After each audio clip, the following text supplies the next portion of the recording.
Many people today think of old ships and long voyages as exciting, but life for a sailor in the 1500s was usually hard, tiring, and rough in quiet ways that are easy to forget.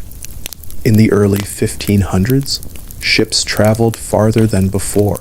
European kingdoms sent crews across oceans to explore, trade, and claim land. These trips sounded important, but the people doing the hard work were ordinary sailors. Most of them came from poor families. Sailing was one of the few jobs they could get. Many joined not because they wanted adventure, but because they needed food and pay. Life on a ship began before it even left the harbor. Sailors prepared supplies, fixed ropes, checked sails, and loaded barrels. The work was slow and heavy. There were no machines to help.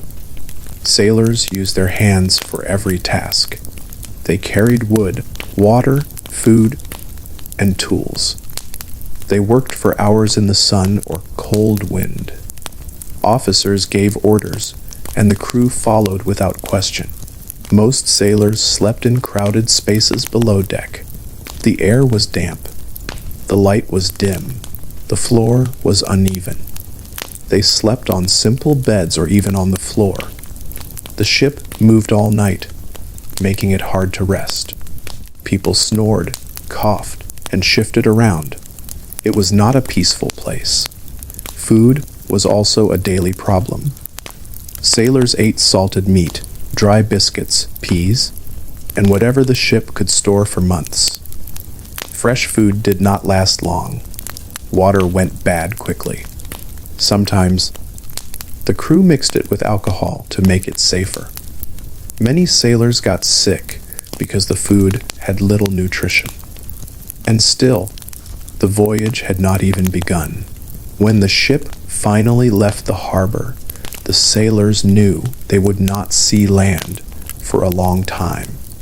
They also knew that nothing about their daily life would get easier. Days at sea in the 1500s moved slowly. The wind guided the ship, and the crew depended on that wind for movement, direction, and hoped that the journey would stay on course. A normal day could feel very long because almost every job required steady effort. Even simple tasks used time, energy, and attention. The first difficulty sailors faced was the weather. In the 1500s, sailors had no way to predict storms with accuracy. They watched the sky and the feel of the air. They tried to read the waves. They looked at how birds moved. These clues helped, but they could not offer any certainty. A calm morning could turn into a strong storm by midday. Winds could change direction without warning. The sea could rise and toss the ship. When storms came, the crew had to act fast. Sailors ran to secure ropes, pull in sails, and brace the ship against the pounding waves. During a storm, people slipped, fell, and got injured. Some were washed overboard and never seen again. Even if the storm passed, the memory of it stayed with them, and they carried a quiet fear of the next one. But storms were not the only thing that made life hard. The slow days could be just as tiring. On peaceful days, sailors still had constant tasks. They cleaned the deck, checked the rigging, repaired sails, and kept watch for land or other ships. They took turns standing at the bow or the stern, looking out at the water. They searched for signs that could help the ship stay safe. They watched the horizon for storms, enemies, or reefs. Many sailors stood still for hours during these watches, with little to distract them except the sound of the waves. Another major difficulty was disease. Sickness spread quickly on ships because sailors lived close together in small spaces. They shared the same air, the same food, and the same water. In the 1500s, people did not understand germs or how diseases spread. They did not know how to stop many illnesses. When one person got sick, others often followed. Some sailors developed fevers. Some had stomach problems. Others suffered from infections caused by small cuts or sores. Even a minor injury could become serious if it became infected. One of the most common illnesses at sea was scurvy. Scurvy came from a lack of fresh fruits and vegetables, which contained important nutrients. On long trips, sailors did not have access to foods that could prevent this problem. Their diet was too plain and too old. They often ate the same meals every day. Over time, their gums bled, their teeth loosened, their joints hurt. They felt weak. Some could not walk. Many sailors died from scurvy before anyone understood how to stop it. Water was also a daily concern. The ship carried barrels of water, but the water did not stay fresh for long. After weeks or months, it tasted strange. Sometimes it grew slimy or developed bugs. Sailors tried to make it last by rationing. This meant each person got a limited amount per day. Even so, shortages happened. When the water was too low, sailors drank less, which made them tired, confused, and sick. Sometimes officers allowed the mixing of water with wine or beer to slow the spoilage, but this was not always possible. When land was far away, the lack of clean water created fear and tension. Food shortages created another problem. On very long journeys, the crew sometimes ran out of the more edible parts of their supplies. They ate the oldest biscuits, which were often hard or had worms. They ate salted meat that was almost inedible. They scraped the bottom of barrels to get whatever remained. Hunger made people tired and irritable. Some sailors argued over small portions. Officers tried to maintain fairness, but it was not always enough to keep peace. Morale suffered during these times. Many sailors missed their families. They thought about home, warm beds, and simple meals. They talked quietly with each other to pass the time. They shared stories, though many stories repeated because there was little new to discuss. Some sailors carved small pieces of wood. Others repaired their clothing. A few sang gentle songs. These small activities helped everyone stay calm, but they could not fully remove the weight of the long and difficult voyage. Working conditions made everything harder. Ships in the 1500s were crowded, especially as crews needed many hands to sail.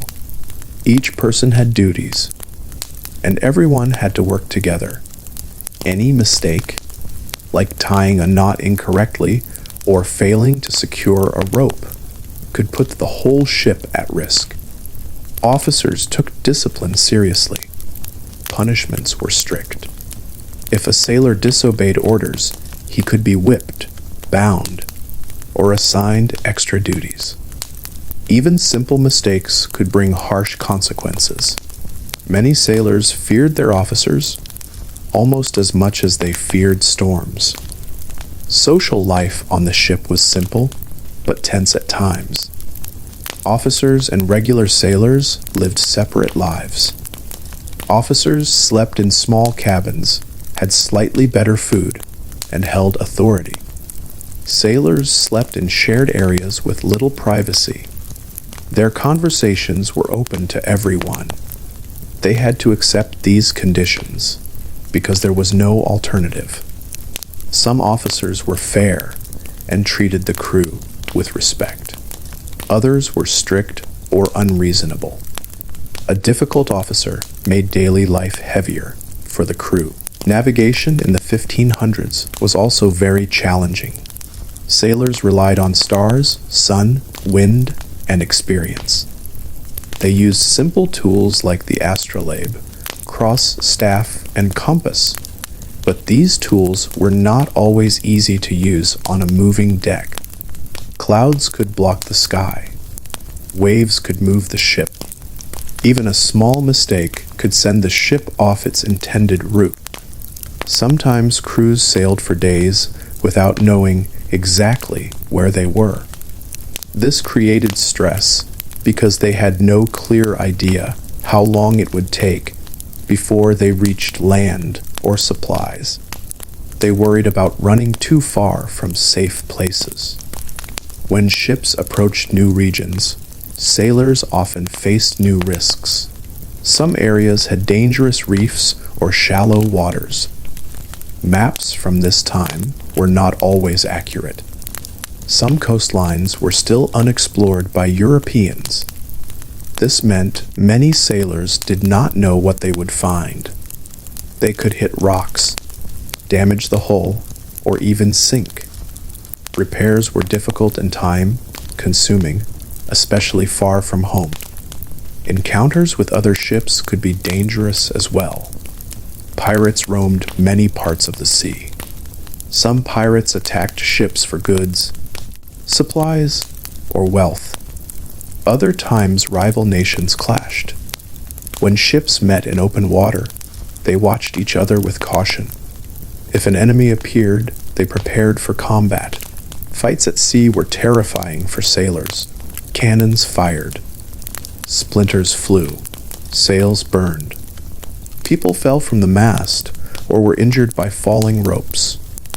Many sailors were not trained for battle, yet they were expected to defend the ship. Even without combat, injuries were common. Sailors slipped on wet decks. They hurt their hands while pulling heavy ropes. They bruised themselves on wooden beams. They strained muscles. The medical care on ships was limited. A surgeon sometimes sailed with the crew, but his supplies were simple. He treated wounds with basic tools. There were no antibiotics. Many injuries became infected. Some sailors lost limbs.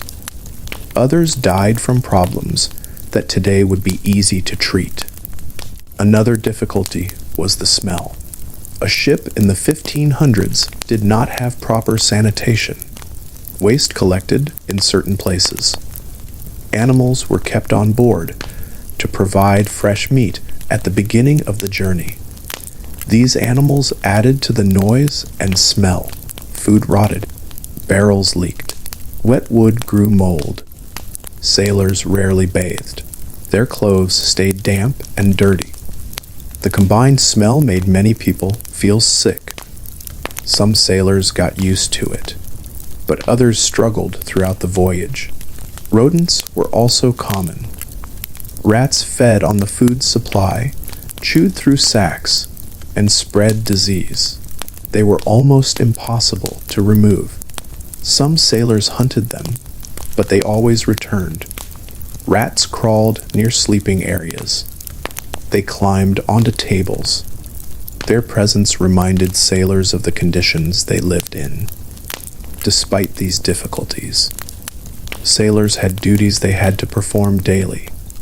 Cleaning the deck was important. If the deck became too dirty or slippery, someone could get hurt. Repairing sails was also a major job.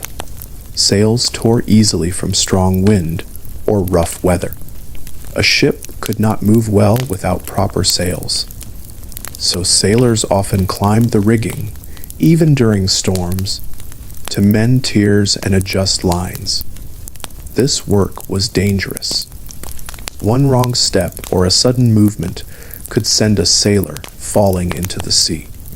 Rope work was another constant task. There were hundreds of ropes on a large ship. Each rope had a purpose. Some controlled the sails. Others held the masts steady. Ropes wore out from constant use and weather. Sailors had to inspect them, replace them, or splice them back together. Good rope work helped keep the ship safe. Sailors also handled cargo. When the ship carried goods, the crew had to check the barrels, sacks, and crates. They made sure everything stayed secure and dry. Water leaking into the cargo hold could ruin items or cause mold. A wet cargo hold also weakened the ship's structure. Life below deck was quiet but uncomfortable. The space was dark, with only a few lanterns. The air smelled of wood, tar, sweat, and old food. The floor shifted with every wave. Sailors slept in narrow hammocks or on simple mats. Many woke up during the night because the ship moved suddenly or someone coughed nearby. Sleep was never restful. Fatigue followed many sailors throughout the entire voyage. Some sailors passed the time by telling simple stories. They talked about life at home. They talked about places they visited. They discussed hopes for the future. These conversations brought comfort, but they also reminded the crew of how far they were from land. Some sailors felt lonely even though they lived close to others. The endless sea made them feel small. Another common challenge was boredom. On calm days when the ship was steady and the tasks were few, sailors had little to do but wait. They watched the waves. They listened to the wood creak. They looked at the sails fluttering in the wind. They tried to keep their minds busy, but many days felt the same. The monotony wore them down. Yet the sea demanded respect. Even on quiet days, sailors needed to stay alert.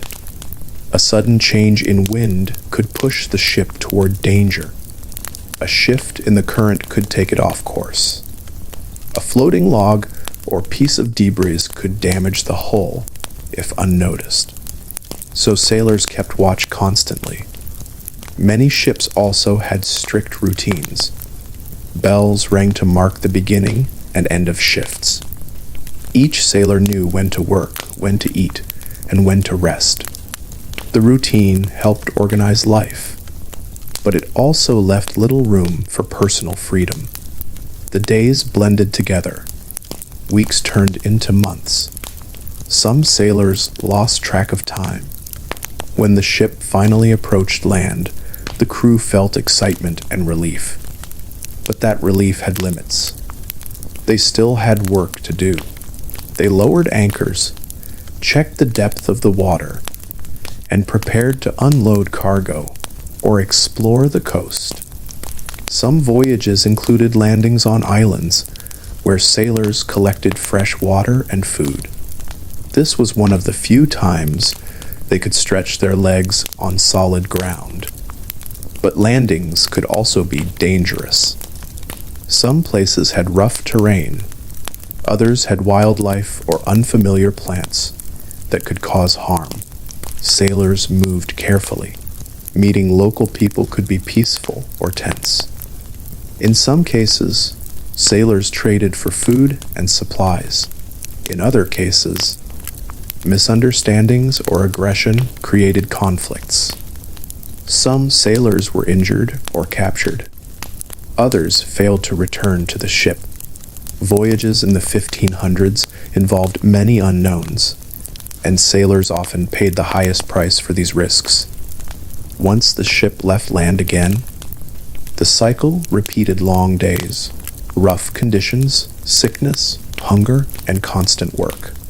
Some sailors stayed strong through all of this. Others became weaker as the voyage continued. The harsh life tested every part of a person's body, mind, and spirit. When sailors finally returned home, their families often noticed how the sea had changed them.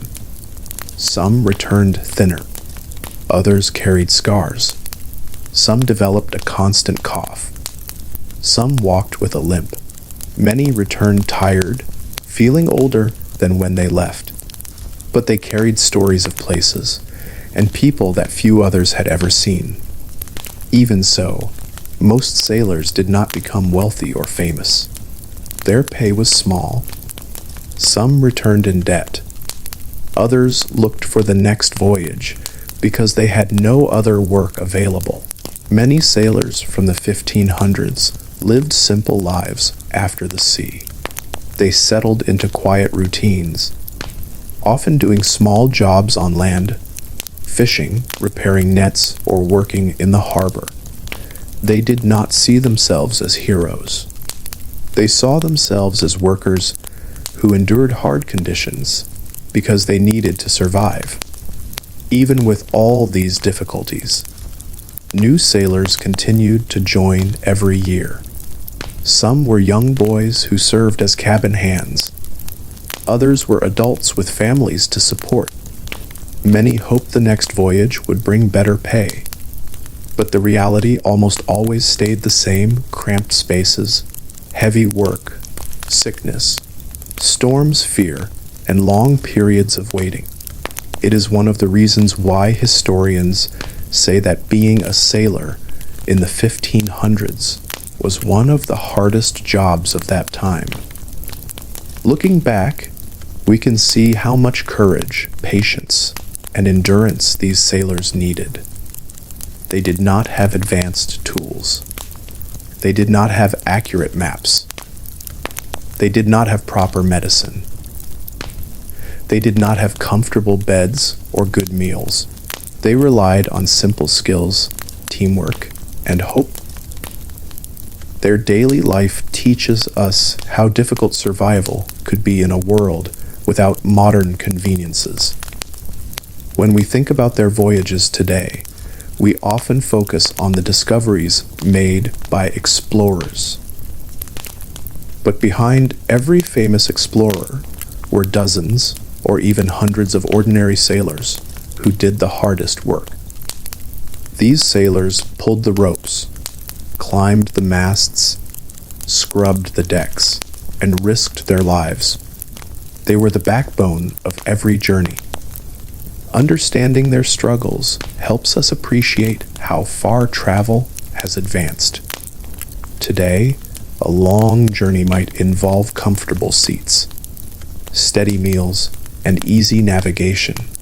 But in the 1500s, a long journey meant putting your life in danger almost every day. The sailors who lived through these voyages left behind a history of endurance. Their stories remind us of a time when the world felt much larger, when the ocean was full of uncertainty, and when survival depended on strength, cooperation, and luck. Their life was not glamorous. It was not comfortable. But it was real, and it shaped the world we know today. As the 1500s continued, life for sailors did not improve much. Ships changed slightly over the decades, but the basic conditions stayed the same. This meant that sailors from early in the century lived almost the same way as sailors from the end of it. When people look back on this period today, they sometimes imagine great exploration and exciting discovery. But for the men who lived and worked on these ships, every day felt like a test of endurance. Their world was a narrow one, and most of what they knew came from the wooden deck, the ropes above them, and the open sea around them. Many sailors came from coastal towns. They often grew up near the water. They learned how to row small boats, repair nets, and handle simple tasks.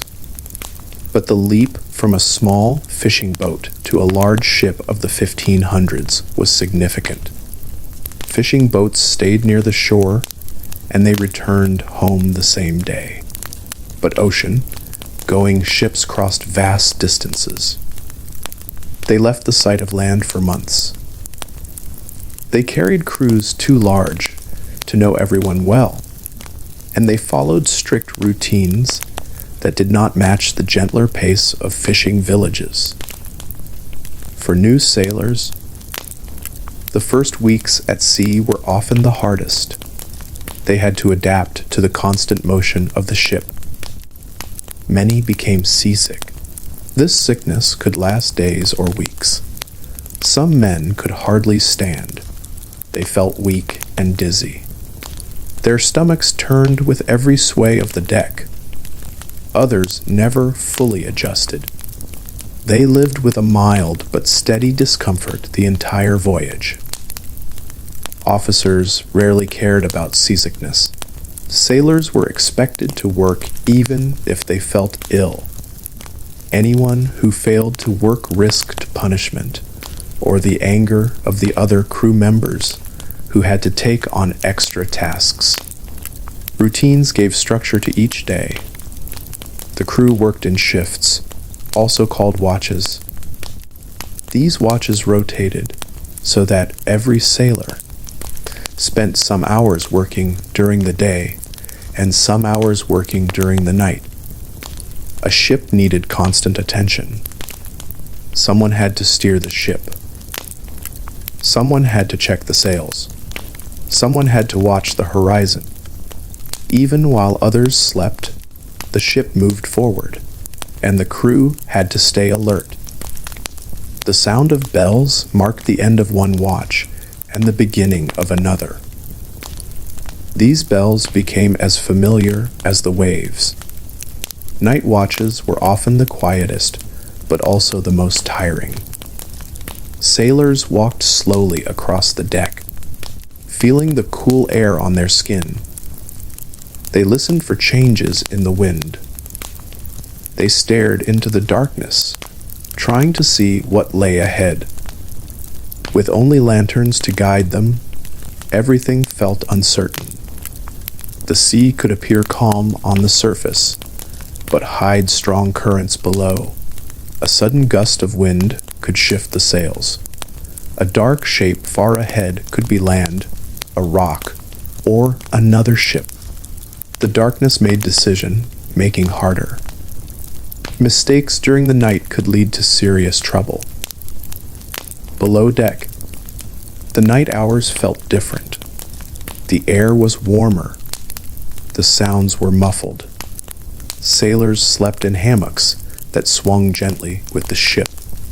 The hammocks helped prevent rolling onto the floor, but they were narrow. Many sailors bumped into each other as they climbed in or out. Snoring echoed through the space. Some men talked in their sleep. Others coughed or shifted. Sleep was not deep for most people on board. When the bell rang for the next watch, sailors woke up slowly, rubbed their eyes, and prepared for work even if they felt tired. Food routines followed a predictable pattern. Breakfast was small and plain. It often consisted of a bit of biscuit and maybe a small piece of salted meat. Lunch and dinner were similar. The food rarely changed. Over time, sailors became used to the taste, but they did not enjoy it. Eating was simply necessary, not pleasant. Sometimes the cook prepared a stew, but this usually came from the same salted ingredients. When fresh supplies were available from land, the mood improved briefly. But these moments were rare. Once fresh items ran out, the crew returned to their normal meals. The cook had a difficult job. He worked in a small area near the lower deck. The heat from the cooking fire made the space uncomfortable. Smoke collected in pockets. The movement of the ship made it hard to keep pots steady. The cook had to prepare meals for an entire crew with limited tools and limited ingredients. When food was spoiled or unappetizing, sailors often blamed the cook, even though he had little control over quality. Many ships carried small amounts of herbs or spices, but not enough to make meals taste good. These spices were mainly for preservation, not for flavor. Water remained a constant concern. Barrels leaked. Wood expanded and contracted depending on temperature and humidity. Fresh water that tasted fine at the beginning of a voyage slowly changed. Sailors drank only what they needed to survive. During times of shortage, each person received even less than usual. Dehydration made work harder. Some sailors fainted during hot days. Others became confused and weak. Officers tried to stop these problems by finding islands or rivers along the way, but not every voyage passed near such places. As weeks turned into months, clothing wore out. Sailors patched their shirts and trousers repeatedly. Needles and thread were valuable items. Many sailors carried small sewing kits to repair their clothes. The sun faded colors. Saltwater stained fabric. Dampness caused rot. Shoes wore thin from constant use on wooden surfaces. Sailors walked barefoot when their shoes failed.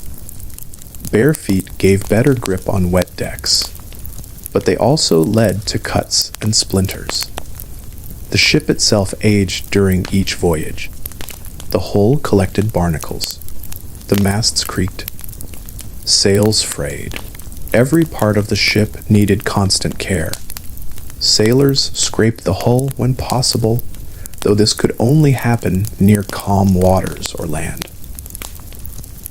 They patched sails with heavy fabric.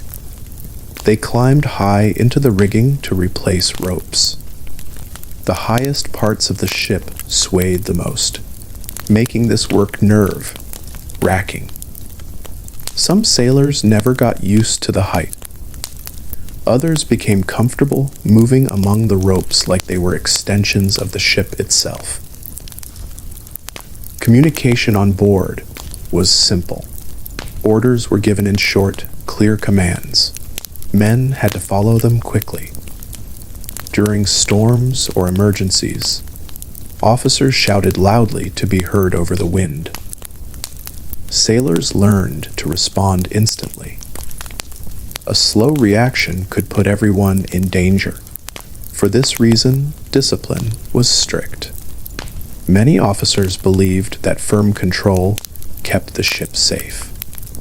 They did not allow arguments or hesitation. Punishments were public and meant to serve as warnings. When a sailor was punished, everyone watched and listened. The sound of a whip or rope striking a man stayed in their minds. Despite the harsh control, sailors formed quiet friendships. These friendships grew from shared work, shared struggles, and shared hope that the voyage would end safely. Men helped each other patch clothes, repair tools, and stay warm during cold nights. They shared stories of home. They taught each other small skills, like how to tie knots more efficiently or how to sew a straighter line. These small acts built trust within the crew. Songs were common during lighter tasks. Sailors sometimes sang together to keep a steady rhythm when pulling ropes or turning heavy cranks. These songs were simple and repeated often. They helped make tiring work feel a little easier. During quiet evenings, some sailors hummed soft melodies to themselves. The sound drifted across the deck and mixed with the waves. Even with moments of calm, danger always lingered. One of the most frightening events was a fire. Ships were made of wood and carried materials like tar that burned easily. Fire could spread quickly. Cooking areas, lanterns, and small candles all posed risks. If a fire started below deck, smoke filled the small spaces quickly. The crew had only seconds to react. They used buckets of water or wet cloths to extinguish flames. A large fire could sink the ship or leave it helpless. Because of this, officers enforced very strict rules about open flames. Leaking was another constant threat. A ship could leak from damage during storms or from hitting hidden objects. Small leaks were common and often fixed with tar, cloth, or wood patches. Larger leaks caused panic. Sailors had to pump water out of the ship constantly. This exhausting task could last for hours or days until repairs were made. If the leak grew too large, the ship risked sinking. Every sailor feared waking up to find water rising below deck. Encounters with unknown lands added to the challenges. When sailors spotted new coastlines, they often felt a mixture of excitement and fear. They did not know what animals, plants, or people they might meet. Some coastlines were peaceful. Others held hidden dangers. Thick forests, steep cliffs, or shallow reefs could cause trouble. Some places had insects that carried diseases. Others had predators that sailors had never seen before.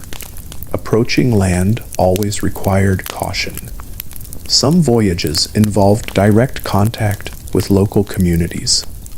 These meetings varied widely.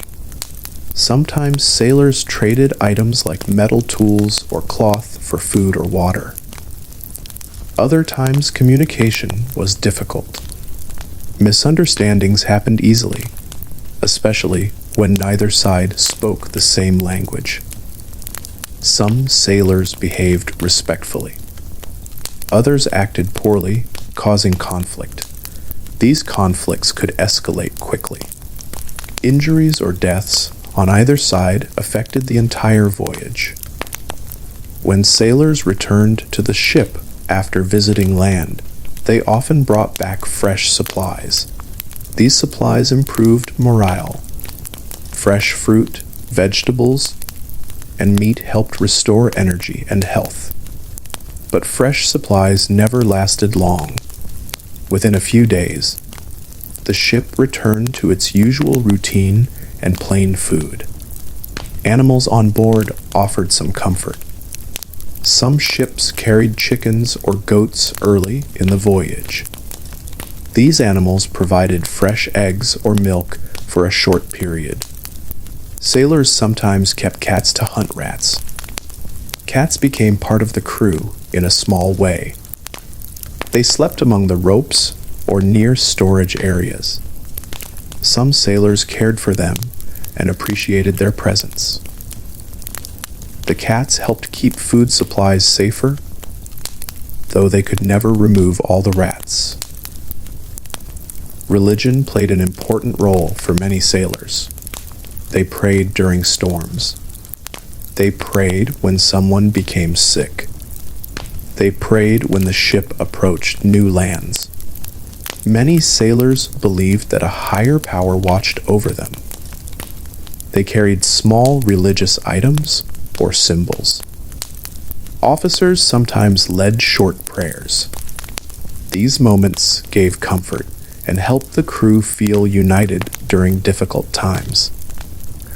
When sailors died at sea, the crew held simple ceremonies. They wrapped the body in cloth, often weighted with something heavy. They said a few quiet words. Then the body was lowered into the sea. Each death reminded sailors of their own fragility. They continued working because they had no choice, but the memory of these ceremonies stayed with them. Some voyages lasted more than a year. During these long periods, sailors marked time in small ways. They counted full moons. They remembered certain dates. They celebrated simple events when possible. birthdays were rarely known, but some ships celebrated holidays from their home countries. These celebrations were small.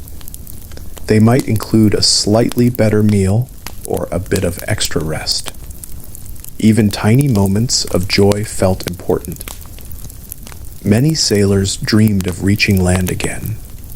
They imagined walking on solid ground, breathing fresh air, and sleeping in a real bed. They pictured familiar faces and warm meals. These hopes helped them endure the hardest days. But they also feared what might have changed at home during their absence. Some sailors returned home to find their families had moved, grown older, or faced hardships. Others returned to see that very little had changed. When the ship approached its home port at the end of a voyage, the crew often felt a wave of relief. They saw land, houses, and people. The sounds and smells of the harbor felt comforting.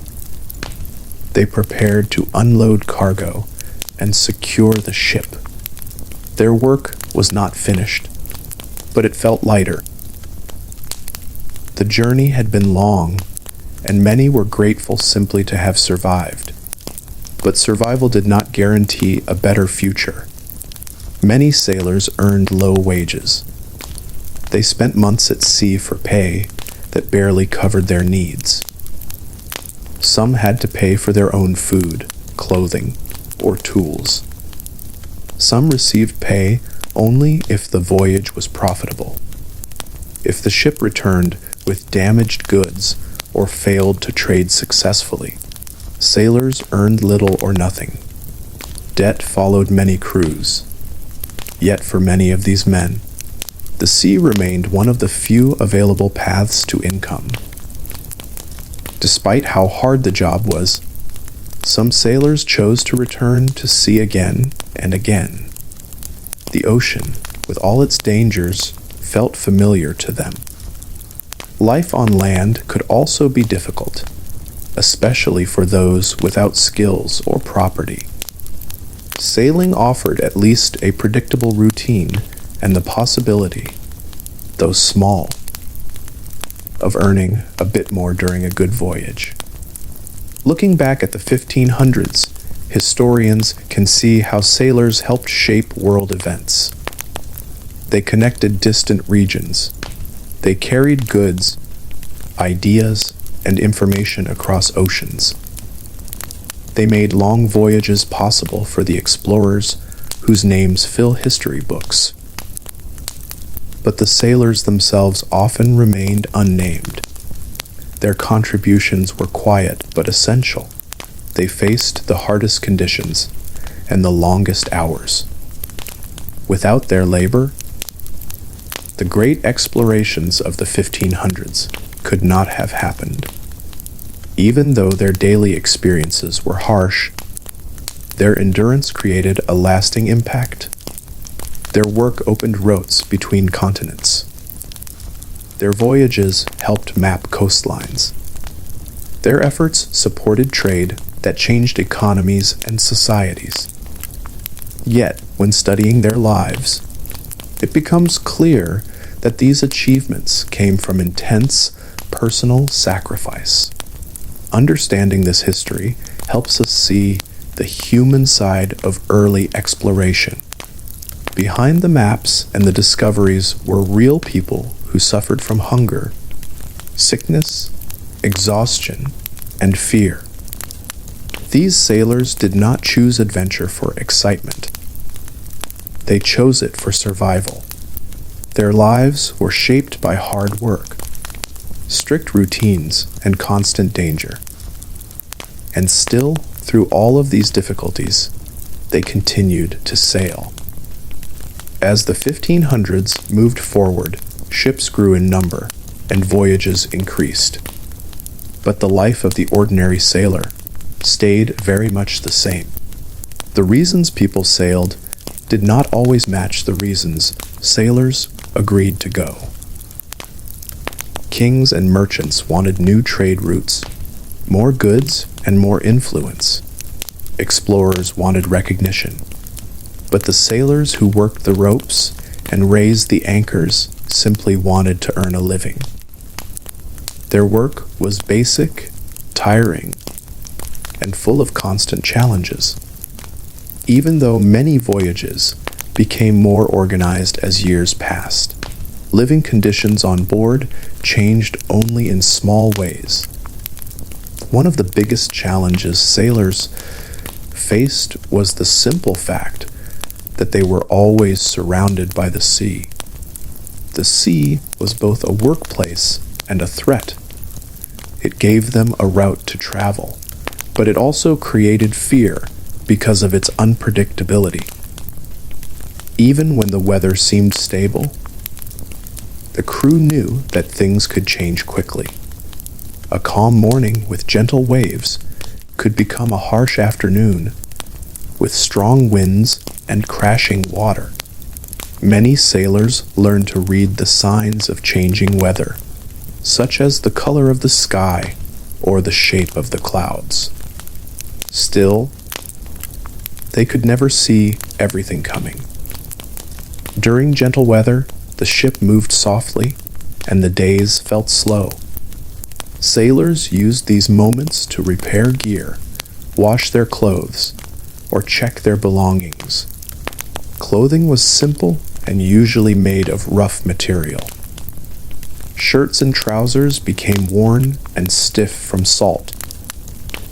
Sailors sometimes set buckets of seawater in the sun to warm, then used the water to wash their clothes. But washing did not remove all the salt. Clothes often dried stiff and itchy. Still, clean or partly clean clothes felt better than dirty ones, and sailors took what comfort they could find. Sailors also tried to clean themselves, though bathing was rare. Fresh water was too valuable to use for washing. Instead, sailors sometimes rinsed themselves with seawater, even though it left salt on their skin. Some men washed their hands and faces whenever possible, but full baths were not common. The smell of unwashed bodies filled the lower deck. Sweat mixed with the scent of old wood and damp ropes. Everyone grew used to it over time because they had no other choice. Another challenge came from insects. Ships often carried fleas and lice. These insects spread easily in shared sleeping areas. Sailors scratched constantly.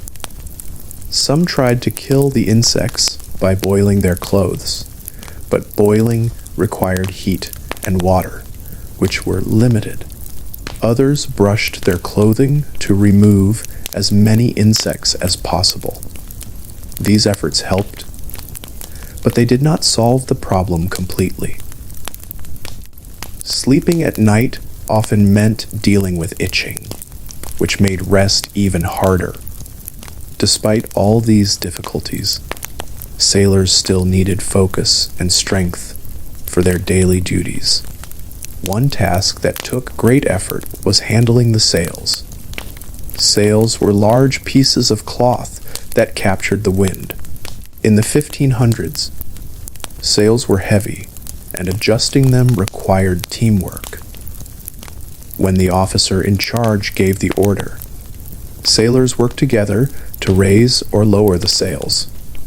They pulled ropes, climbed ladders, and tied knots. The stronger the wind, the harder the work became. Some sailors developed strong arms and backs from this repeated effort. But the constant pulling, lifting, and climbing also caused injuries. Hands became blistered. Shoulders strained. Knees ached. The sea did not care if a sailor felt pain. The ship had to keep moving, and the sails had to be set correctly for that to happen. Steering the ship was another important job. The helmsman used the ship's wheel or tiller to control direction. This job required calm focus. A small change in the wind or waves could push the ship off course. The helmsman needed to react quickly and keep the ship steady. Though this job seemed peaceful compared to hauling ropes, it carried great responsibility. A mistake could lead the crew into danger, especially near rocks or shallow areas. Sailors also worked with the anchor, which was a heavy tool used to stop the ship. Lowering the anchor required careful effort. The anchor chain was thick and difficult to manage. Raising the anchor was even harder, especially if the sea floor held it tightly. Several sailors often used a large wooden device called a capstan to wind up the anchor chain. This process was slow and demanding. It took strength and steady teamwork. The sea presented constant risks beyond storms. There were many natural obstacles that sailors had to watch for. Reefs, for example, were a major danger. Reefs formed underwater and were sometimes visible only in certain light. A ship that hit a reef could suffer serious damage. The hull could crack or break, and water could flood in. Sailors feared reefs because they could destroy a ship silently and quickly, and there was often little time to respond. Whales were another sight that sailors knew well. Whales were huge and powerful. Most stayed away from ships, but sometimes they came near the hull. Sailors watched them with caution. A whale could accidentally strike the ship, causing damage. But sailors also enjoyed seeing them, because whales reminded them that the sea was full of life. They broke the monotony of the endless water. Dolphins also swam near ships at times. Their fast movements and sudden leaps entertained sailors, especially during long weeks with little change. Birds were another sign of life at sea. Seeing a bird often meant land was not too far away. Sailors watched the birds' flight patterns to estimate direction. A flock of birds flying in one direction could be a signal that land or fish were near. Birds also offered small comforts to the crew. Many sailors believed that certain birds brought good luck or warned of storms. These beliefs varied among crews, but they shared a feeling that nature offered clues that helped them survive. Even with clues from the environment, navigation was difficult. Sailors relied on tools like the compass, but a compass only pointed north. It did not tell them exactly where they were. To know their position, they used tools that measured the angle of the sun or stars. But using these tools required clear skies. Clouds made navigation harder. Rough seas made it difficult to take accurate measurements. Officers kept charts that showed coastlines, but charts from the 1500s were not always reliable. Some coastlines were drawn incorrectly. Some had missing details. Some areas had no charts at all. Sailors learned to trust their instincts and the experience of senior crew members. When the ship drifted off course, the crew grew anxious. Time spent wandering wasted supplies. Without enough food and water, sailors feared starvation.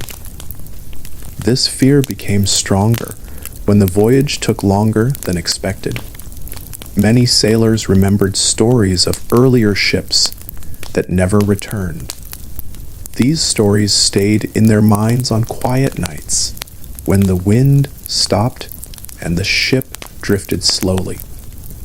Another challenge was the presence of dangerous sea creatures.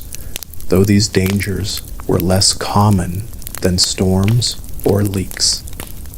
Sharks followed ships because sailors sometimes threw waste overboard. Sharks circled the ship, their fins cutting through the water. Sailors watched them with caution.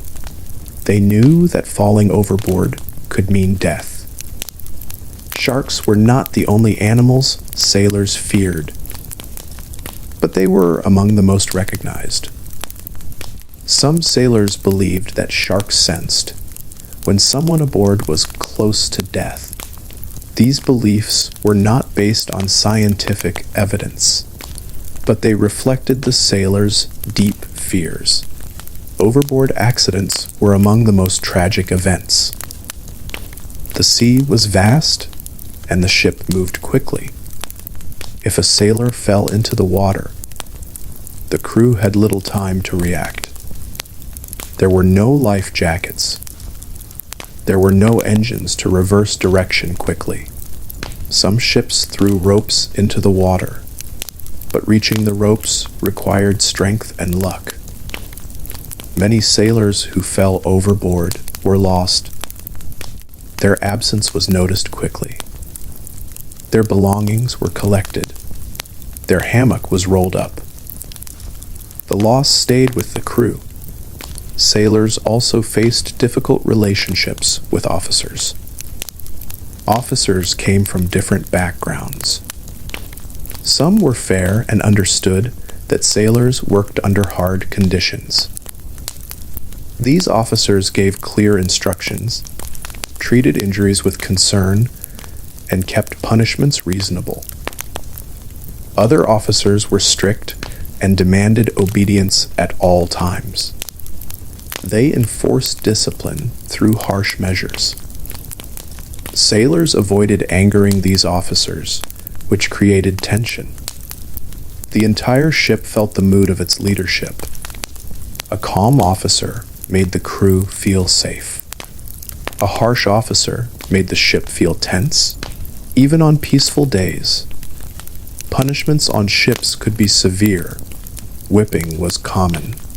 A sailor who disobeyed orders, argued with an officer, or failed to perform his duties could be tied and beaten.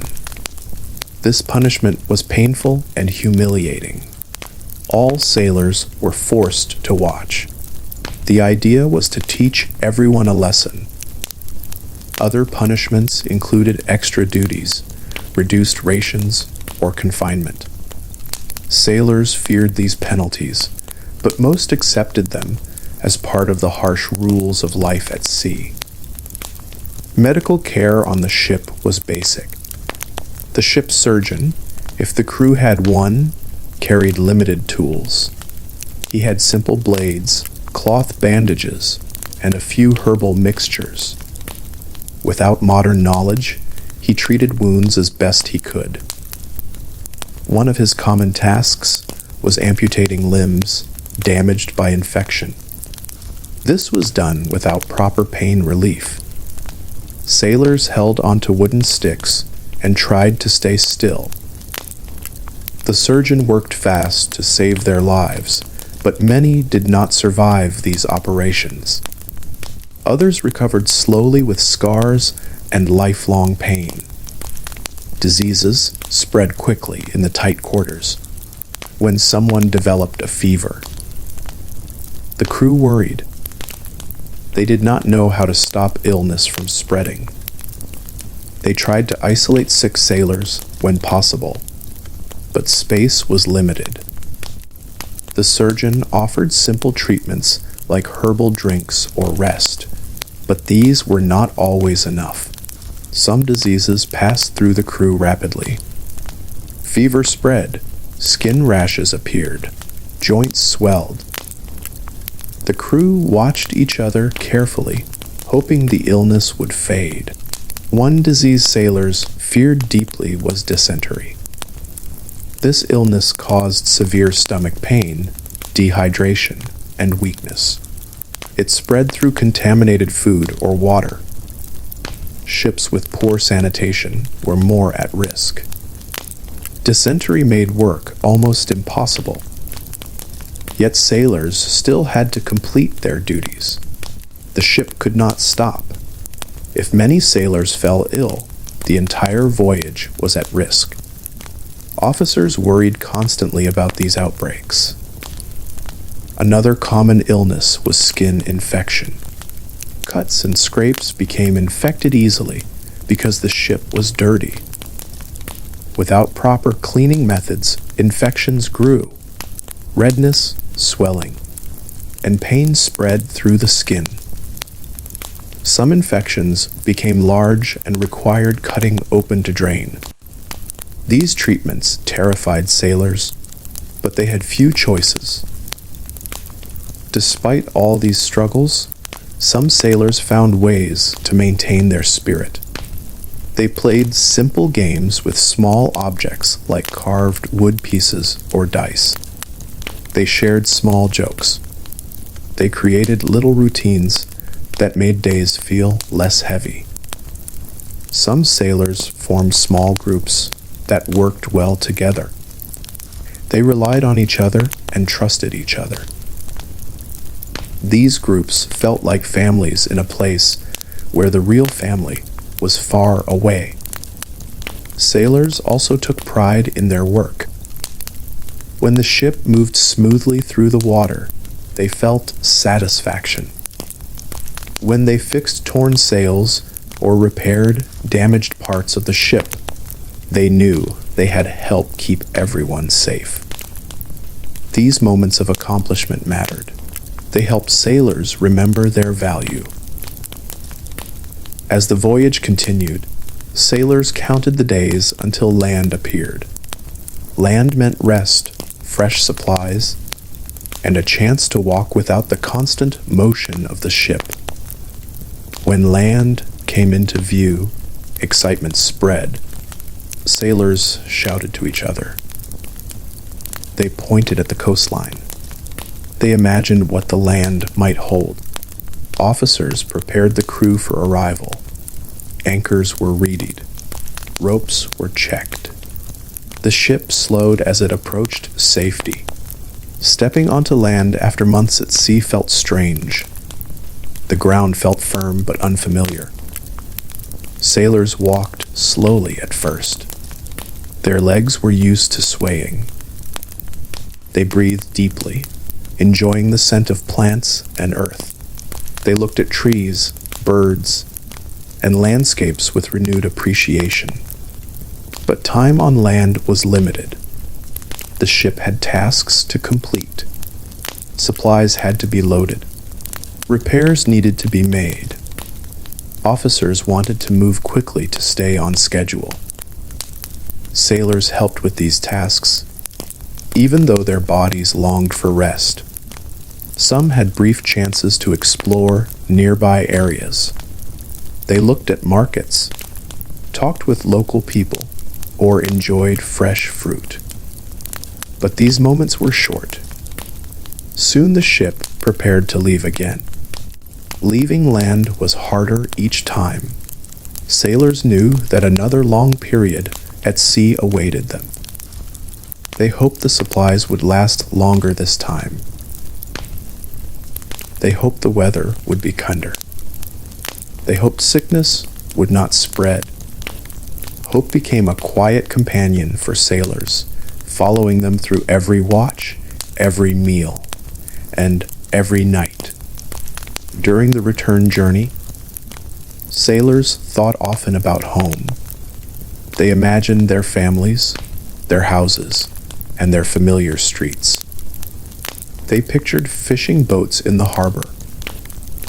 They remembered simple joys like warm bread or the sound of laughter.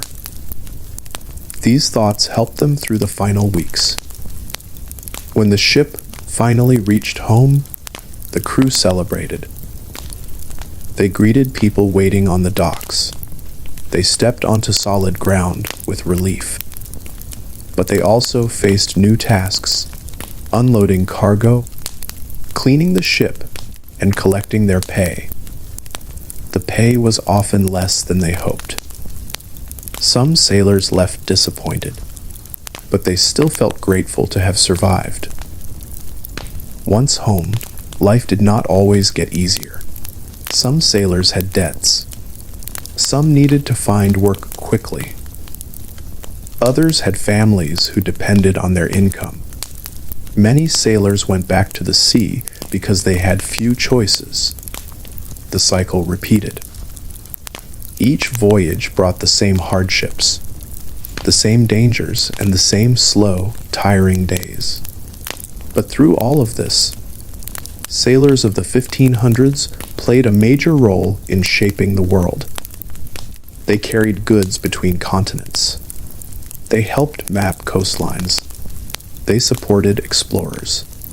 They endured harsh lives to keep ships moving. Without them, many of the major events of the century would not have been possible. Understanding their daily struggles gives us a clearer picture of the past. It reminds us of the physical and emotional cost carried by ordinary people. Their work was not glamorous.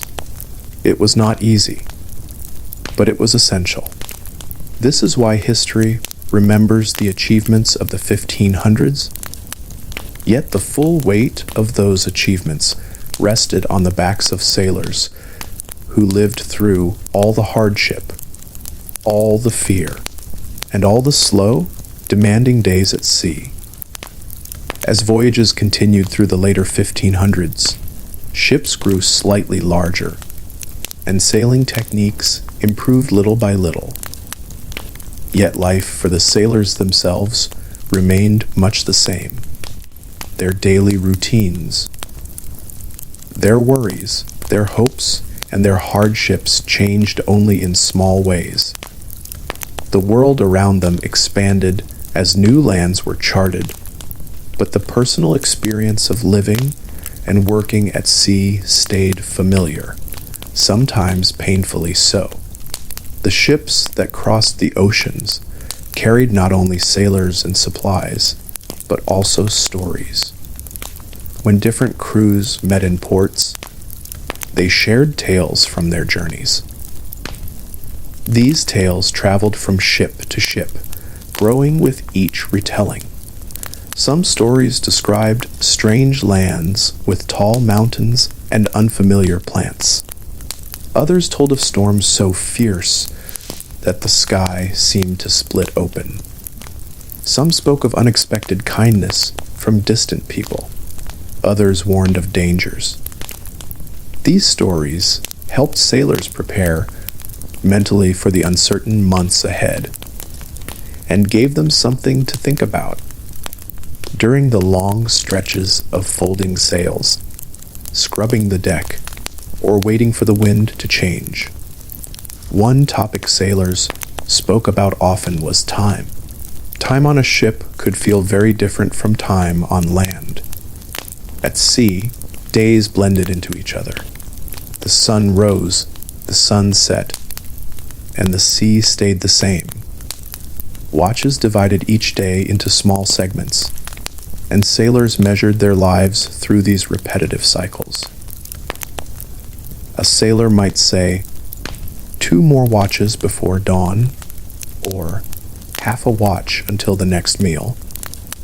Time did not move quickly, yet weeks could disappear without clear memory. Life at sea was both slow and strangely fast, like walking in a dream where distances change without warning. Sailors measured time through the weather as well. They knew the signs of changing seasons. Warmer winds meant summer was near. Cooler nights signaled its end. After many voyages, some sailors could sense a storm hours before it arrived. They knew the different shades of gray in the clouds, the different scents carried on the wind, and the way the sea changed texture just before a violent gust. This knowledge did not remove the danger, but it made sailors feel a little more prepared. Weather affected more than comfort. It influenced the success of the voyage. Too little wind could trap a ship in the middle of the sea, wasting supplies. Too much wind could damage the sails or force the ship off its intended route. Heavy rain filled the deck with water that had to be cleared. Lightning frightened even the most experienced sailors. They had seen bolts strike the mast before. A single strike could start a fire, break wood, or injure a man. Sailors prayed silently when storms closed in around them, even if they rarely admitted it aloud. Prayers at sea were simple and often private. Some sailors carried small tokens, such as a carved piece of wood or a small cloth symbol. These items served as reminders of home and sources of comfort. A sailor might touch his token quietly before climbing the rigging during rough weather. Others prayed by repeating short phrases that helped calm their thoughts. Officers usually allowed these private practices as long as they did not interfere with duties. Everyone understood that fear was a constant companion on the sea, and any method that brought a sailor's strength or focus was respected. Meals were another marker of time. Though the food was plain and often hard to chew, it gave structure to the day. Breakfast might be simple, sometimes just dry bread. The midday meal offered slightly more variety, perhaps salted fish or peas cooked into a thick, dull stew. At dinner, sailors hoped for something warm, even if it was plain. The ship's cook worked with limited ingredients. He used large iron pots and stirred constantly to keep food from burning. Cooking at sea was difficult because the ship never stayed completely still. Pots slid. Heat shifted. Water, when scarce, was used sparingly. The cook's job required balance, patience, and the ability to make rough ingredients edible. On some ships, small celebrations occurred when supplies were fresh. When dried fruit or cheese appeared, the sailors ate with unusual excitement. These rare treats created brief moments of joy. But such moments were rare, especially toward the end of a voyage. As supplies diminished, meals became smaller and simpler. Some sailors grew thin, their cheeks hollowed. Still, they worked with whatever strength they had left. Fresh water remained the most precious resource. Officers rationed it carefully. Sailors drank only when necessary. The barrels of water were opened sparingly. When water began to taste stale, sailors added small amounts of vinegar to improve the flavor. Though the taste remained unpleasant, it helped keep them hydrated. Sometimes rain was collected in cloths and barrels. When this happened, sailors smiled widely, grateful for every clear drop. Though rations were limited, sailors still needed energy. Work never stopped, even when bodies felt weak. Climbing the rigging demanded strength. Pulling ropes required steady hands. Scrubbing the deck used up valuable energy. Cleaning the ship helped prevent rot and kept the crew disciplined. The deck had to be kept as dry as possible to prevent slipping. The lower areas, where water collected, needed regular attention to avoid mold. Sailors used brooms, cloths, and brushes. These tools were simple but essential. Another equally important task was keeping the ship's logs. The ship's logbook recorded daily events, weather conditions, wind direction, speed, sightings of land, encounters with other ships, and major repairs. The officer who kept the log wrote with care. The handwriting needed to be clear. Mistakes could lead to confusion later. The log was more than a diary. It was the ship's memory. It helped future sailors understand the challenges and decisions of the journey. Some sailors looked at the log with curiosity. When given the chance, hoping to see how far they had traveled. As the ship sailed farther, the distance from home became more noticeable. Sailors felt this distance in their hearts. Letters were impossible to send from the middle of the ocean. There was no way to contact family until the ship reached a port. Sailors often wondered how their loved ones were doing. They imagined their children growing, their partners waiting, and their parents aging. These thoughts brought both comfort and ache. During quiet evenings, some sailors told each other stories of home. They described the way the light fell on their village at sunset, the taste of certain meals, or the sound of familiar songs. Sharing these memories helped keep their spirits alive. Some sailors brought small musical instruments with them. A simple whistle, a small drum, or a stringed handmade instrument could create music on calm nights.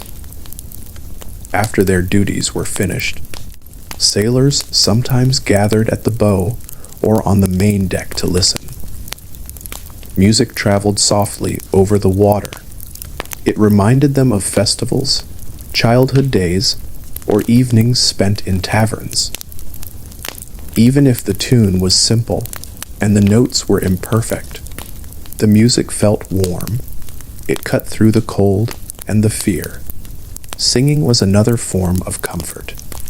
Work songs, often called shanties, helped crews pull ropes in rhythm. These songs were repetitive and easy to learn. They kept everyone moving at the same pace. During long tasks, singing made the work feel lighter. The words of the songs varied from ship to ship, but many spoke of longing, bravery, or the beauty of land. Some songs were playful, teasing, or humorous. Others were serious and solemn. Singing gave sailors a small sense of control in a world where so much felt unpredictable. Disputes between sailors occurred from time to time. Sharing tight quarters and working long hours created frustration. When tempers flared, officers stepped in to prevent fights. Most sailors understood that conflict weakened the crew. A broken friendship or a grudge made work more difficult. So even though disagreements happened, many sailors learned to let things go quickly. Apologies were made with simple words or gestures. It was better to stay united, especially when the sea showed its strength. When the ship approached unfamiliar coasts, sailors grew alert. Some harbors were peaceful and welcoming. Others held hidden dangers. The crew scanned the shoreline for rocks, sandbars, or other ships. The officer in charge gave careful instructions. The helmsman adjusted course slowly. Anchors were prepared. The crew's movements became precise and synchronized. Even after months at sea, sailors knew that arriving safely required focus. The ship could not afford mistakes so close to land. Once the ship anchored, life changed briefly. The anchor's weight held the ship steady, and the constant motion of the waves seemed gentler. Sailors breathed easier. They cleaned their clothes more thoroughly. They scraped barnacles from the hull. They lowered boats to fetch supplies. Some sailors were allowed to go ashore. They walked on land with unsteady legs. They looked at trees and houses with fresh eyes. Even the smell of soil seemed remarkable. The chance to eat fresh food restored their bodies and spirits. For sailors from cold climates, a warm port in the south felt magical. Palm trees, warm breezes, and brightly colored birds made the world seem vast and beautiful. For sailors from warmer regions, northern ports offered crisp air, unfamiliar forests, and cool rivers. Every new land added to their understanding of the world. Many sailors never learned to read maps, but they carried mental maps created from memory and experience. Encounters with local people varied. Sometimes communication was friendly. Sailors exchanged goods or stories, even when they did not share a language. Other times tensions arose, especially if the crew arrived unexpectedly or appeared threatening. Officers tried to prevent conflict, but misunderstandings still happened. Sailors often had to rely on gestures, simple words, or the guidance of interpreters. They learned quickly that every land had its own customs and rules. While in port, repairs were common. Woodworkers fixed damaged planks. Rope makers created fresh lines. Sails were patched or replaced. Metal tools were sharpened. The ship felt almost alive during these moments, with every man working to restore its strength. A well-maintained ship meant better chances of surviving the next part of the voyage. Sailors took pride in readying the vessel again. The knowing their work directly influenced their safety. When the day came to leave the port, sailors felt mixed emotions. Some were eager to continue the adventure. Others felt nervous about returning to the uncertain sea. Many felt a quiet sadness as the shoreline grew smaller behind them. The sights, sounds, and smells of land disappeared slowly. Soon, the endless horizon returned. The crew settled back into their routines. Watches resumed. Duties began again. As the voyage continued, sailors observed the stars. At night, the sky became their guide.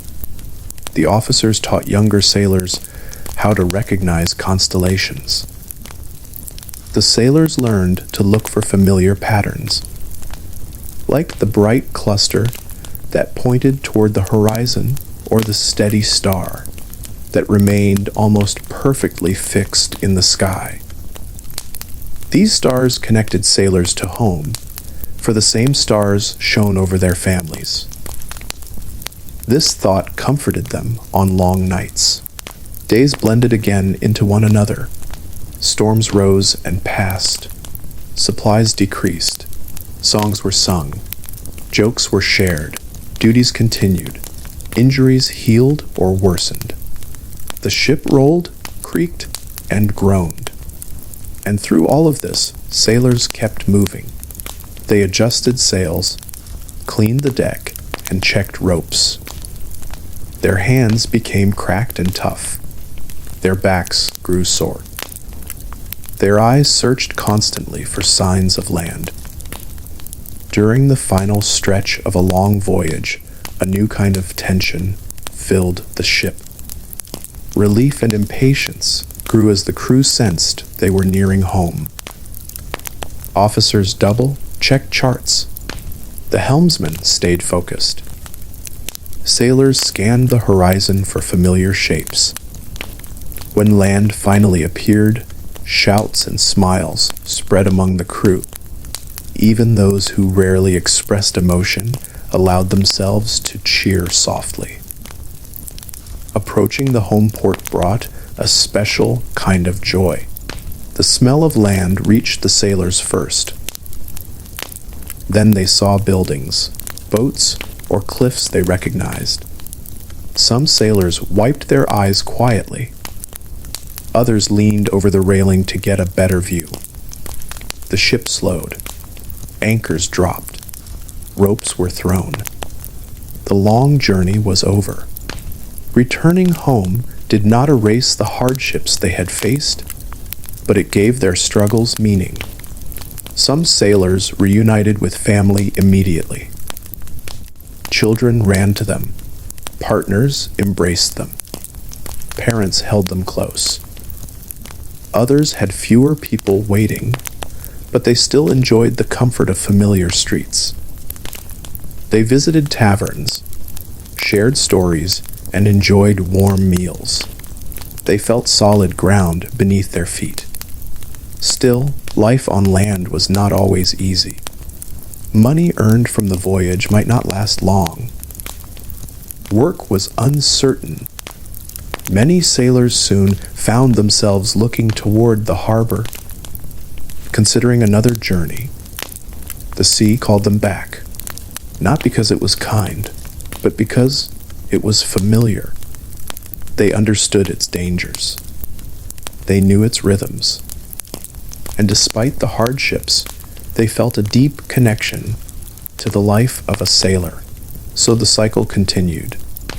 Sailors signed on to new crews. They packed their simple belongings. They stepped aboard new ships or returned to old ones. They greeted familiar faces and met new ones. And once again, they set sail into the uncertain, wide world, carrying their hopes, fears, and strength with them. As the 1500s went on, sailing expanded even more. European kingdoms grew hungry for distant trade, and ships crossed the oceans more often. Many sailors found themselves signing new contracts soon after returning home. Some joined because they needed money. Others joined because they had no other work. A few joined simply because the sea felt familiar. Even with danger, it offered a place where they understood the rules. Sailors often began each new voyage with mixed feelings. The early days on a ship were busy and tiring. The crew checked every part of the vessel. The officers made sure the ship carried enough food, water, tools, weapons, and trade goods. The deck was crowded with barrels, crates, and coils of rope. Everything had to be stored neatly so nothing rolled or shifted while the ship moved. Sailors lifted heavy cargo, passed it from hand to hand, and tied it securely. Before leaving the harbor, the crew also inspected the sails. Each sail had to be in good condition. Small tears were sown. Larger damage meant days of repair. Sailcloth in the 1500s was thick and coarse, often made from hemp or linen. It took strong hands to mend it. Some sailors became skilled at sewing because ships relied heavily on sturdy, dependable sails. Without them, the ship could not travel. Once the ship was prepared, officers gathered the crew. They explained the intended route, the expected length of the voyage, and the rules aboard. These rules kept order. Sailors were told when to work, where to sleep, how to store their gear, and how to behave. Punishments were severe for serious disobedience. They included being tied to the mast, losing pay, or even being whipped. Such punishments were meant to maintain discipline, especially during stressful moments at sea. When the anchor finally lifted, the sailors felt the familiar movement beneath their feet. The ship began to glide away from the harbor. The shoreline faded slowly. Familiar sounds grew distant. The open sea stretched ahead. Some sailors stood quietly. watching their home disappear. Others focused on their tasks, knowing the journey would test their strength. The first days usually felt calm compared to what came later. The crew organized themselves. New sailors learned where everything was kept. Experienced sailors showed them how to climb the rigging, how to tie certain knots, and how to keep balance when the waves grew stronger. In the early days, the weather near land was often mild. The sea felt welcoming, but sailors knew this peacefulness would not last. After a few days, the routine settled in. Sailors woke and slept in shifts. They stood watch during the night. They checked ropes. They adjusted sails. They cleaned the deck. They pumped water out of the lower areas. The constant movement of the ship became part of their daily lives. Their muscles adapted. Their hands became rougher. Their stomachs settled into the predictable rocking of the waves. Even though the 1500s brought new navigational tools, life for ordinary sailors changed very little. Officers used cross, staffs, astrolabes, and early compasses to guide the ship. They measured the sun's height to estimate latitude, but sailors themselves usually did not handle these tools. Their job was physical. They followed orders, trusted the officers, and responded to sudden changes in wind or current. One of the biggest worries remained disease. Many ships faced outbreaks of illness during long voyages. Scurvy was the most feared. It developed slowly when sailors lacked fresh fruits and vegetables. Their bodies became weak. Their gums bled. Their joints ached. Their skin bruised easily. Some sailors died if the ship did not reach land soon enough. Officers did not know the exact cause of scurvy in the 1500s. They had guesses, but no clear cure. If a ship happened to stop at a port with fresh produce, the crew's health improved noticeably, and the officers saw this simple truth: sailors survived longer when they occasionally ate fresh food. Still, long stretches at sea made this difficult. Other diseases spread through close quarters. Fever infections and stomach illnesses appeared often. With limited medical knowledge, the ship's surgeon, if there was one, used simple tools and basic treatments. Wine or vinegar cleaned wounds. Cloth bandages covered cuts. Herbs, when available, were used for mild pain or discomfort. Serious injuries required stronger measures. Broken bones were set by hand. Deep cuts were stitched. Some sailors feared the surgeon more than the injury itself because treatments could be painful and risky. Food shortages were another constant risk. If storms pushed a ship off course, the voyage became longer than planned. Barrels of biscuits broke. Fresh water leaked. Rats chewed through stored grain. Officers rationed supplies carefully, sometimes reducing daily food portions. Hungry sailors grew irritable, tired, and nervous. Yet they had to continue working. A ship at sea could not pause because the crew felt weak. Rats themselves were a problem. They lived in the lower areas of the ship and multiplied quickly. Sailors sometimes caught them and cooked them when food ran low. For many sailors, this was uncomfortable but necessary. Ships tried to control rat populations, but complete removal was almost impossible. Rats chewed wood, left droppings, and carried fleas. Yet sailors accepted their presence as part of ship life. As the ship moved farther from known waters, the sea often looked emptier. Land disappeared. Other ships became rare. This isolation affected sailors in different ways. Some felt peaceful. Others felt anxious. The horizon seemed endless. The sky felt vast. Days passed without major events. These quiet stretches tested patience. The boredom could become heavy. To ease tension, sailors talked, sang, or carved small objects from wood. They repaired clothing. They cleaned their tools. They shared stories from earlier voyages. Stories played an important role in shaping a sailor's view of the world. Experienced sailors told tales of distant kingdoms, new foods, strange animals, and powerful storms. Younger sailors listened closely, imagining lands they had never seen. Some stories warned about reefs, pirates, and hostile encounters with other ships. Others described friendly meetings with different cultures.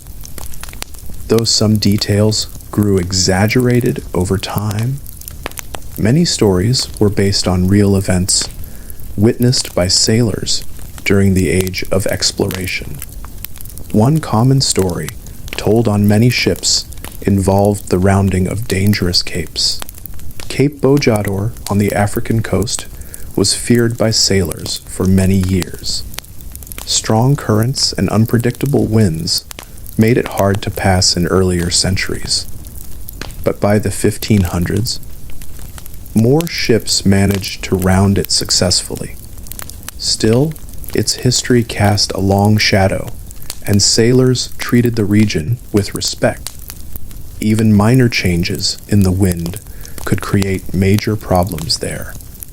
Another feared location was Cape Horn, at the southern tip of South America. Although it became more famous slightly later, the region was still known for dangerous conditions in the late 1500s. Winds tore across the sea at great speed. Waves rose high. Temperatures dropped quickly. Ships facing these waters needed sturdy construction and disciplined crews. Many sailors considered passing near such capes one of the greatest challenges of their profession.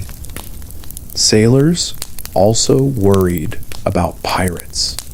In the 1500s, piracy was a real threat in certain waters. Some pirates hunted for valuable trade goods. Others targeted ships for food and supplies. Sailors had to be ready to defend their vessel. Most ships carried simple weapons such as swords, spears, or early firearms. Firearms were slow to load and hard to use in rough weather, but they provided some protection. When a suspicious ship appeared, officers ordered the crew to prepare. Sails were adjusted for speed. Barrels or crates could be moved to create barriers on deck. Sailors stood ready, though many felt fear in these moments. A fight at sea risked injury, death, and damage to the ship. Even when no pirates appeared, the constant possibility created stress. Sailors understood that the open sea offered little shelter. Their safety depended on the weather, their skills, and the decisions of their officers. Navigation mistakes also posed danger. If a ship misjudged its location, it could run into shallow waters or strike a hidden reef. The 1500s saw several famous shipwrecks caused by navigational errors. Some ships crashed near the coast of Africa. Others broke apart in the Caribbean or along the South American coastline. Survivors often told heartbreaking stories of clinging to floating debris or struggling to swim through strong waves.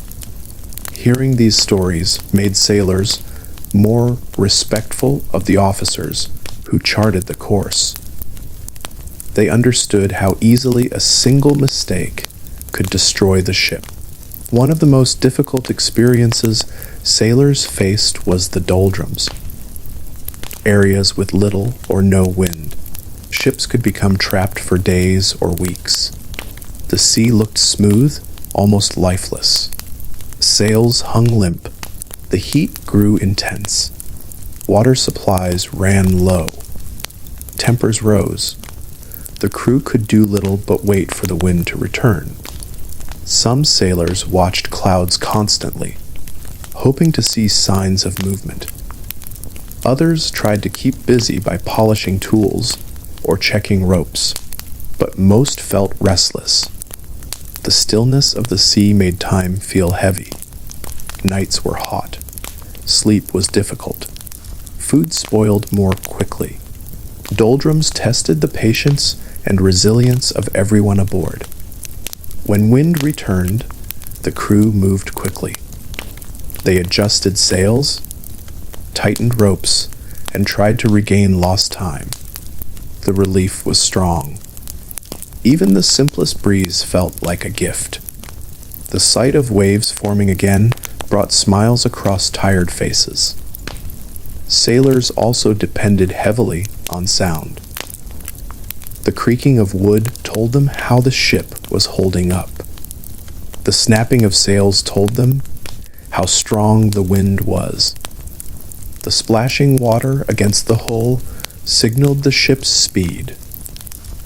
When something sounded wrong, sailors noticed immediately. A strange crack could mean damage. A shift in the sound of waves could signal a change in weather. Listening kept them safe. Some of the calmest moments occurred during night watches. A few sailors stood on deck while the rest slept. The cold air pressed against their skin. Stars filled the sky. The water reflected the moonlight. These quiet hours gave sailors time to think. They remembered home. They wondered about future voyages. They watched the horizon and felt connected to the sea, even when it frightened them. Despite the hardships, sailors developed strong bonds with each other. They shared meals. They worked side by side. They relied on one another during storms. Friendships formed through shared struggle. These friendships helped sailors cope with fear, hunger, and exhaustion. When one sailor suffered, others supported him as best they could. They shared food. They took extra turns. They offered simple comfort. Life on a ship taught them the value of cooperation. Occasionally, ships encountered new lands few Europeans had seen before. Sailors were often the first to step ashore, carrying ropes, barrels, or tools needed for exploration. These moments felt exciting, but also uncertain. The land was unfamiliar. Sailors moved slowly, observing plants, animals, and terrain. Local people sometimes approached cautiously. Sailors watched the officers for guidance. Encounters could be peaceful or tense. Much depended on communication, respect, and understanding. When voyages ended successfully and sailors returned home, they carried memories of every hardship. They remembered storms, illnesses, shortages, and long nights. But they also remembered quiet sunsets, friendly gatherings, songs shared on deck, and the feeling of surviving something difficult. Many sailors told their families stories that captured only part of their experience. They described adventure more than fear. They mentioned new lands more than hunger. They spoke proudly of the skills they had gained. Yet, after a few months on land, many sailors found themselves drawn back to the sea. Familiar routines awaited them there. A new ship needed a crew. A new voyage needed strong hands. The sea, though harsh, remained part of their lives. Life for sailors in the 1500s did not improve once they had spent weeks or months at sea. In many ways, things became harder with time. Each day felt almost the same. The ship moved forward. The sails rose and fell. The wind changed direction. The waves lifted the hull and dropped it again. Sailors carried out the same tasks each day. They stood watch. They pulled ropes. They kept the deck clean. They repaired small problems before they became large ones. The routine helped the ship keep going, but it slowly wore people down. One reason the days felt long was that sailors had very little personal space. The crew lived close together. They stored their belongings in small bags or boxes. These were usually kept under a hammock or in tiny corners. Sailors could not bring much with them. They might have one spare shirt, one pair of trousers, and a few tools. Some brought a small knife, a wooden cup, or a simple keepsake from home. But these objects were small. There was no room for anything large or private. Because the ship was crowded, sailors had to be patient with one another. They shared sleeping areas, eating areas, and working areas. They could not move far away from someone who irritated them. They had to stay calm even when they were tired or sick. Arguments sometimes broke out, but officers punished anyone who disrupted the ship's routine. Sailors learned to keep their voices low, their complaints quiet, and their actions controlled. Water was still a constant problem as voyages continued. Even when ships captured rainwater, it could run out. Barrels often leaked. The wooden lids dried out and loosened. Salt water sometimes splashed in. Fresh water was precious. Officers set strict rules about drinking. Sailors sometimes received only a small amount per day. When water supplies dropped too low, the crew had to ration every drop. They used it mostly for drinking. They did not use it to wash clothes, clean their bodies, or cook soft meals. Instead, they soaked biscuits in alcohol or broth. They wiped their skin with cloth instead of washing with soap. Because hygiene was poor, sickness spread easily. Sailors lived in damp air. Their clothes stayed wet for days. Their feet softened and cracked. Their hands split from pulling ropes. Salt water covered their skin. Insects hid in their bedding. Rats moved through the ship, eating crumbs and stored food. These problems were common on almost every long voyage in the 1500s. One of the worst illnesses was scurvy. At the time, sailors did not understand vitamins. They did not know that scurvy came from a lack of fresh fruits and vegetables. Ships rarely carried these foods because they spoiled so quickly. After weeks without fresh produce, gums began to bleed. Wounds healed slowly. People became weak and tired. Some sailors lost teeth. Many could no longer stand or work. Entire crews could suffer at the same time. Officers were frightened of scurvy because it could cripple a ship. If too many sailors got sick, there would not be enough healthy men to sail the vessel. Another danger came from storms. Storms at sea were always frightening, even for experienced sailors. In the 1500s, sailors had no engines or modern weather forecasts. They depended on sails, skill, and luck. When a storm approached, the ship rocked violently. Waves rose high over the deck. Rain fell in heavy sheets. The wind slammed into the sails with great force.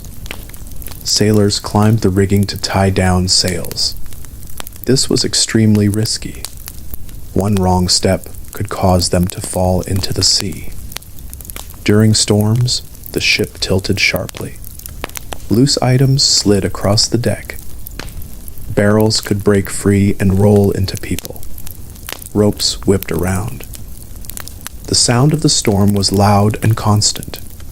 Even after a storm passed, the crew had more work.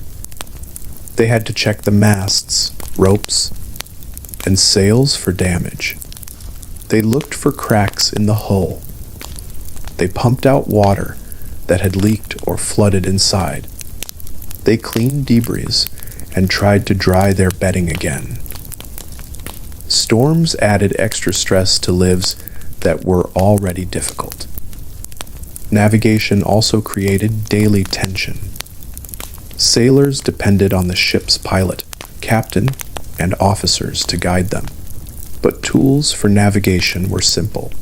They used compasses, hourglasses, the stars, and the sun. They estimated their speed by dragging a weighted rope in the water.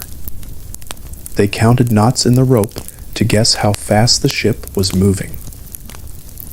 They used charts that were sometimes incomplete or inaccurate. Because of this, ships often drifted off course. No one knew exactly where they were.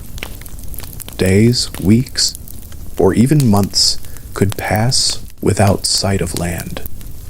Sailors often worried silently about whether they would ever see land again.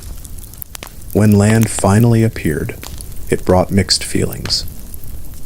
Sailors were happy to see it because it meant rest, fresh supplies, and solid ground. But landings were not always peaceful. Many voyages in the 1500s were made for the purpose of exploration or trading under the power of various European kingdoms. Landings could lead to misunderstandings or conflict with local people. Sometimes the crew only needed water or wood. Other times, they were looking for riches or territory. Sailors were often caught in the middle. They had to follow orders, even if they disagreed. This sometimes placed them in dangerous situations on shore. Even when landings were calm, they could still be hard work. Sailors carried barrels ashore. They cut wood in forests. They repaired hulls on beaches. They refilled water supplies. They hunted for fresh food. If repairs took a long time, they set up temporary camps. They slept outdoors or under simple shelters.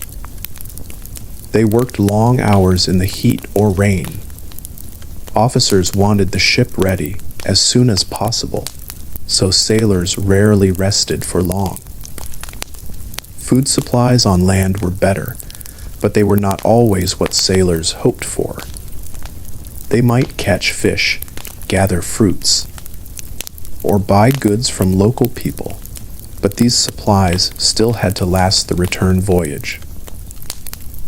Fresh food tasted better than ship food, but it was temporary.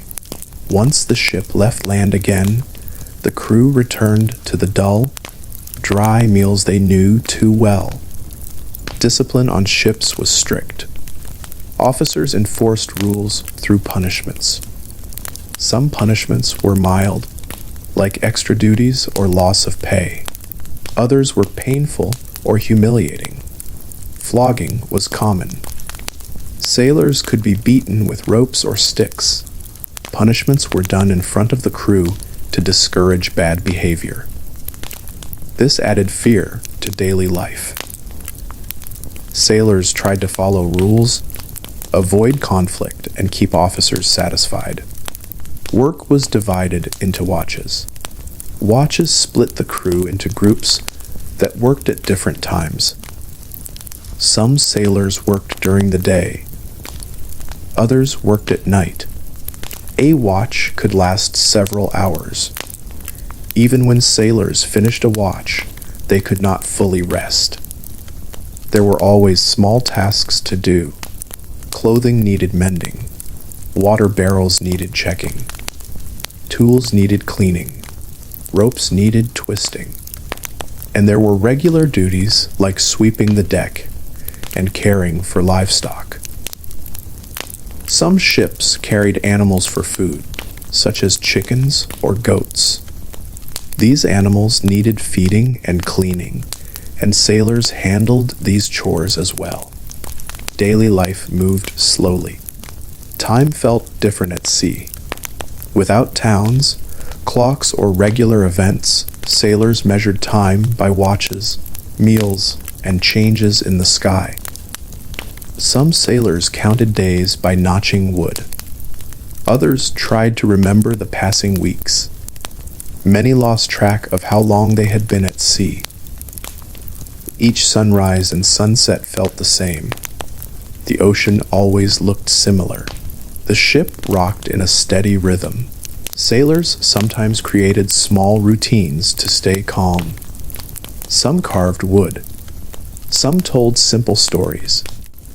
Some played basic games with dice or carved pieces.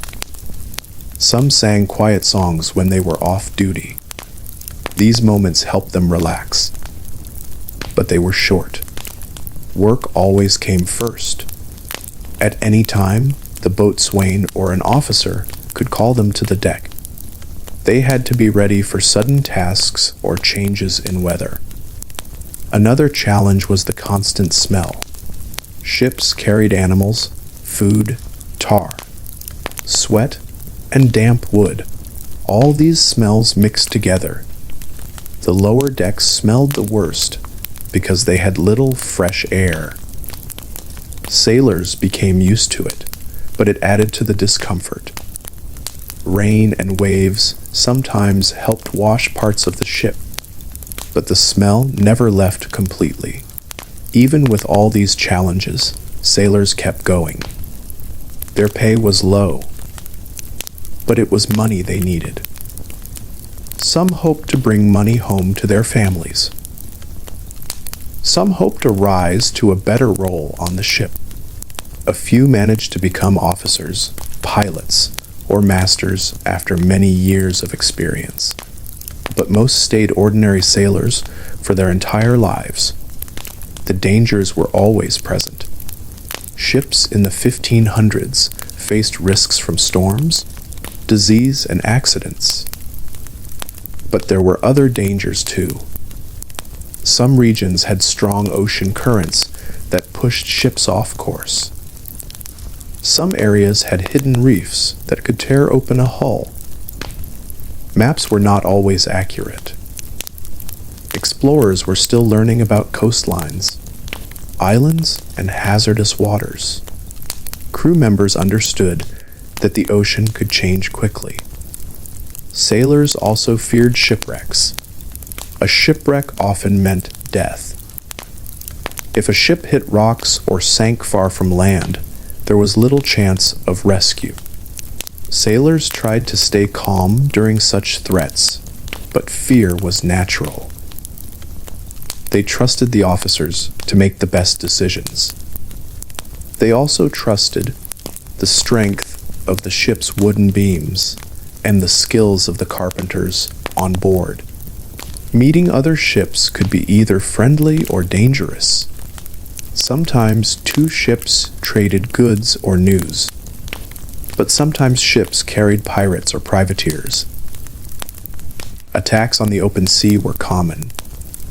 Pirates looked for ships carrying spices, gold, silver, or valuable goods. Some ships traveled in groups for protection, but many sailed alone. When an enemy ship appeared, sailors had to man cannons, prepare weapons, or try to sail away. Many sailors were not trained fighters, but they had no choice. Survival depended on how well the crew worked together. Despite all these hardships, sailors found moments of calm. Sunsets over the ocean could be gentle and quiet. The sound of waves on the hull could be steady. Some nights, the sky was full of stars. Sailors used these stars for navigation, but they also admired them. Stars gave them a sense of direction and comfort.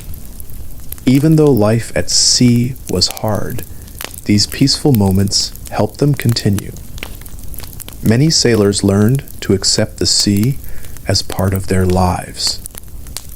They grew familiar with the motion of the ship. They learned to balance on the deck. They knew which ropes to pull, which knots to tie, and which sails to raise. Skills became habits. Work became routine. Even new sailors eventually adjusted to the pace of life at sea. When voyages finally ended, sailors felt relief. Reaching port meant safety, rest, and the chance to step on solid ground again. But even then, their work was not finished. They unloaded cargo, cleaned the ship, and made repairs. Only after their duties were complete could they go ashore, spend their pay, and enjoy a brief period of normal life. Many sailors returned to sea again and again. Some did so because they had no other skills. Some did so because they needed the money. A few grew to appreciate the steady rhythm of ship life, despite its hardships. But for most, returning to sea meant facing the same challenges all over again. Life for sailors in the 1500s was shaped by simple tools, strict routines, and constant uncertainty. They worked long hours. They endured sickness, storms, and hunger. They lived in crowded spaces. They followed orders without question. They faced dangers at every stage of the voyage. Yet they helped shape the world by carrying goods, people, and knowledge across oceans. Their difficult lives supported the growth of trade, exploration, and contact between distant lands. But for the sailors themselves, each day was simply another day of work on the open sea. They moved through slow routines. They tried to stay healthy. They hoped to reach land safely. They thought about their families at home. And they slept each night with the sound of the waves around them.